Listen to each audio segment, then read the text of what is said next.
Hello, welcome to my tutorial on the tech world, specifically the graphic lines.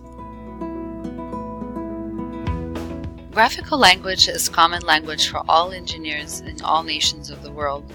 In these drawings, such as this one of the Golden Gate Bridge in San Francisco, you'll find all the technical details of the bridge, and there are many symbols to explain them. So that's what we'll go through today. We'll first look at the basic lines, such as the visible contour, the hidden contour, the center, extension, and dimension lines. Below is an example of the Champlain Bridge's technical diagram, a very simplified view of it. If we zoom in a little bit, you'll find all of the lines that I just mentioned. The visible contour is the typical contour that you use when you draw technical diagrams, so they're thicker lines. Then you have the hidden contour that, as it says, it's hidden to us. So in this case, the bottom part of the pillar is underwater and even into the ground. So this is why it's in dotted lines. The center line, as it says, it's right in the center, in the middle of the object. Usually it's also inside a circle. When you see the middle part, then you'll be able to know where's the middle of that circle. Then the dimension lines have arrows on two ends, and those are to describe the dimension, as it says it, of the length or height that's being described. And then on the ends you have the extension lines, so kind of to delimit the dimension line. So now you know exactly where the dimension line stops and starts. If you look at your iPhone, I invite you to take your phone and look at it. We have the different views, the two side views, front view and back view. And those two have a lot of different lines that we're going to look at right now together. So if we look at the front view, you have again the visible contour, that's a thick line. The center line, which is the middle of the button, right here. You see how it's a dotted line right in the center. You have the extension line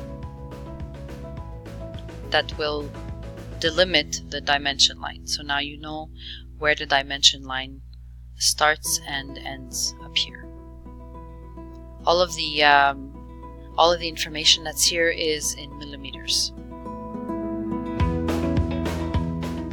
Other symbols you'll find on technical diagrams are a circle with a diagonal line across that, and this is to indicate the diameter of a hole or circle. So in this case, it's to describe the rear camera of the phone, and this, by the way, is a side view image of the phone, specifically where the power button is.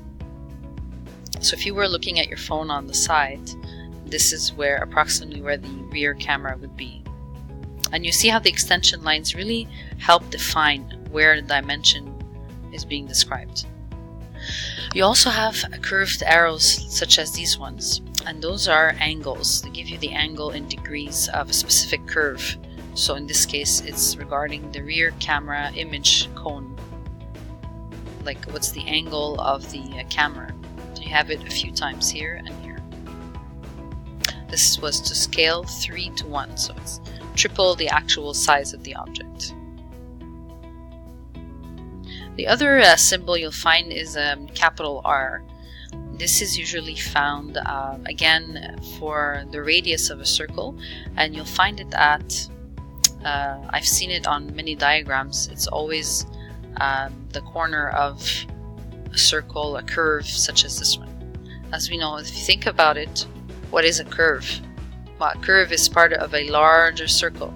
So this is why if we put an R here next to this corner, then you'll know that this curve is part of the radius. A circle has a radius of 7.08 millimeters. Again, this was 3:1 scaled, as we had to zoom in to look into it. Now the scale that has been mentioned many times, and you've used the scales. You have, maybe this is just a reminder then for you. The first number is always the diagram's size or image that you're drawing, and the second number is the object size. So in this case, we're reducing the actual object into our image. That's why it says measurements of the drawing is smaller. Full size would be exact same size, and scale increase. Now our image is a lot larger than the actual object. It's just like as we saw with the iPhone. Like in this picture, you see here we have a scale 2:1, which means that the image is twice the size of the actual object. And here, the Manhattan Tower, 1:32, which means the image is 32 times smaller than the actual object. So it really depends what you're doing. Are you zooming in or zooming out? When we built our bridges, we had to scale down because the actual object is bigger than the image. Another section you'll find on bridges, on technical diagrams, are tolerances. The term tolerance and allowance. So in this case, tolerance, and then there's a plus and minus and a little number. So tolerance, give or take, that's how you say it, give or take a 1/4 inch. And this is regarding the block of cement here that's holding, that's part of the column that's over here.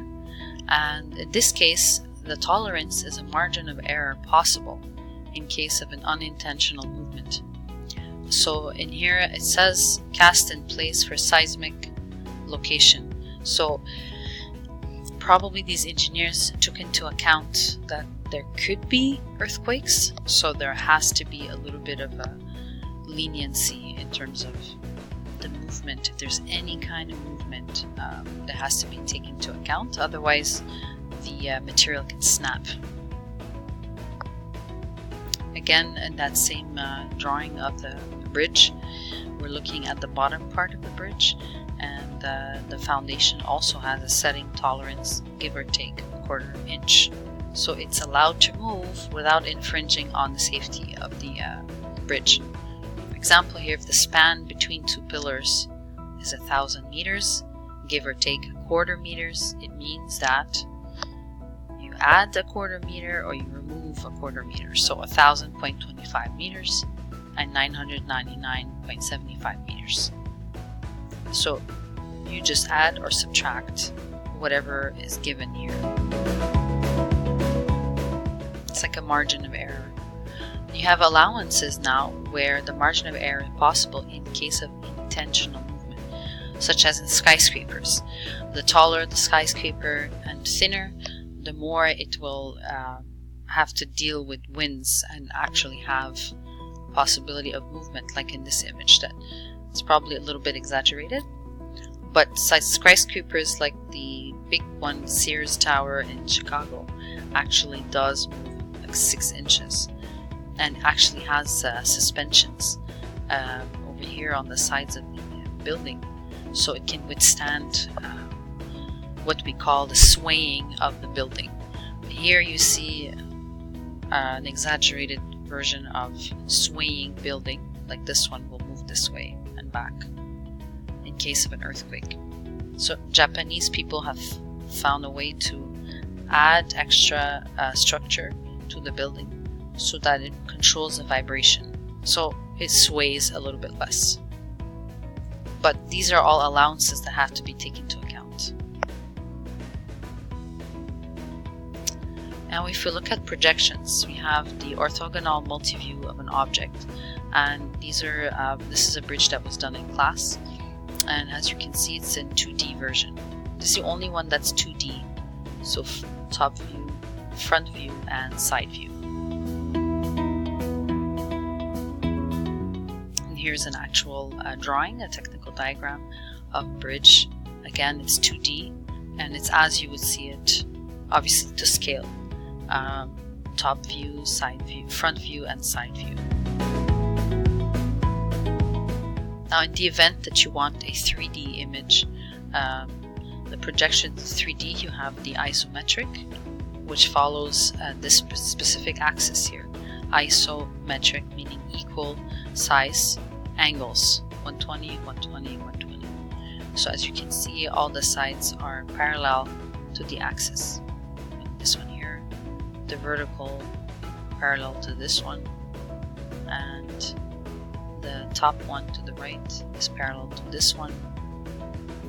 Over on this case, you have the oblique kind, where this time it's a face that we see. The face is parallel to the surface. And the other sides are oblique. They are on the side, as you can see here, at an angle of 30 to 60 degrees.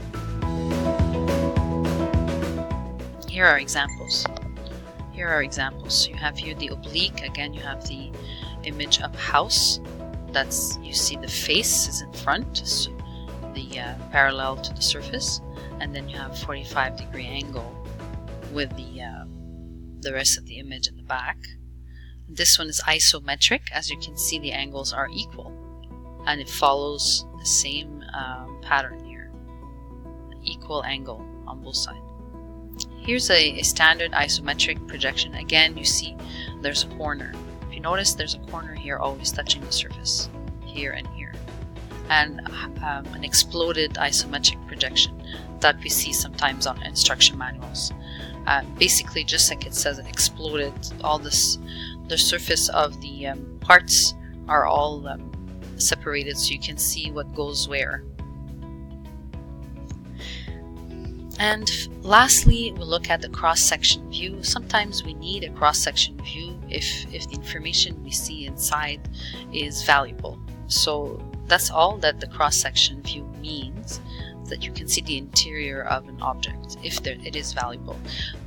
We see mostly cross-sectional views in biology, where it is valuable to look at inside the organ to understand functions. In this case, we looked at the cross-section of a bridge, showing that there's probably a tunnel underneath or rooms for the construction workers. That's it for today. Thank you for watching.